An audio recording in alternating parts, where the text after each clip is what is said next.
കോട്ടയത്തിൻ്റെ നഗരത്തിരക്കുകൾക്കിടയിലുള്ള ഈ പച്ചപ്പ് നിറഞ്ഞ പാടത്തുകൂടി ഒരു ബോട്ടിംഗ് നടത്തിയാലോ?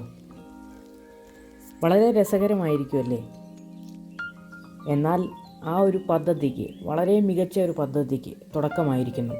ഗ്രാവ് പാടം ജല ടൂറിസം കേന്ദ്രം എന്ന പേരിൽ നാട്ടകം തിരുവാതിക്കൽ ബൈപ്പാസിലാണ് ബോട്ടിംഗ് ആരംഭിച്ചിരിക്കുന്നത്. ഒട്ടേറെ മനോഹരമായ കാഴ്ചകളാണ് നിങ്ങളെ കാത്തിരിക്കുന്നത്. ഞാൻ പോയതൊരു ഉച്ച സമയമായതിനാൽ അവിടെ ബോട്ടിംഗ് ഒന്നും ഉണ്ടായിരുന്നില്ല. പക്ഷേ അവിടെ വലവീശിയ ആളുകൾ മീനൊക്കെ പിടിക്കുന്നുണ്ടായിരുന്നു. ഞാനും കുറച്ച് നേരമൊക്കെ ആ കാഴ്ചയൊക്കെ കണ്ടു നിന്നു. വലവീശി അവർക്ക് കുറച്ച് മീനൊക്കെ കിട്ടി. ആ മീനെ ഒരു ബക്കറ്റിനകത്ത് സൂക്ഷിച്ചിട്ടുണ്ട്, ജീവനുള്ളതും ഇല്ലാത്തതിനൊക്കെ ആയിട്ട്. കുറച്ചധികം മീനുകളുണ്ട് കേട്ടോ. ചെറിയ പള്ളത്തേക്കാണ്. നല്ല രസമുണ്ടായിരുന്നു കാണാനായിട്ട്. മുള കൊണ്ട് ചെറിയ ഇരിപ്പിടങ്ങളൊക്കെ അവിടെ താൽക്കാലികമായിട്ടൊക്കെ നിർമ്മിച്ചിട്ടുണ്ട്. ഒരു ചെറിയ രീതിയിലുള്ള തുടക്കമെന്ന നിലയിലായിരിക്കണം അവിടെയുള്ള ക്രമീകരണങ്ങളൊക്കെ നിലവിൽ വന്നിരിക്കുന്നത്. കൂടാതെ ലഘുഭക്ഷണത്തിന് ചെറിയ കടകളൊക്കെ പ്രവർത്തിക്കുന്നുണ്ട്.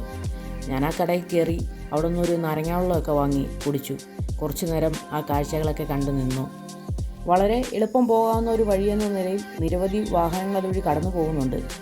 എന്നാലും കുറച്ചധികം ആളുകളും അവിടെ വന്ന് വിശ്രമിക്കാൻ, ആ തണലൊക്കെ പറ്റി കുറച്ച് നേരമൊക്കെ ഇരിക്കാൻ വരുന്നുണ്ട്. ഞാനും കുറച്ച് നേരം ഇരുന്നു. നല്ല ഉച്ച സമയമായിരുന്നു. ഒരു പൂച്ചസാർ അതുവഴി നടക്കുന്നുണ്ട്. പിന്നെ ഇപ്പുറത്തെ വശത്ത് വന്ന് കുറച്ച് നേരം കൂടെ വലവീശലൊക്കെ നോക്കി നിന്നു.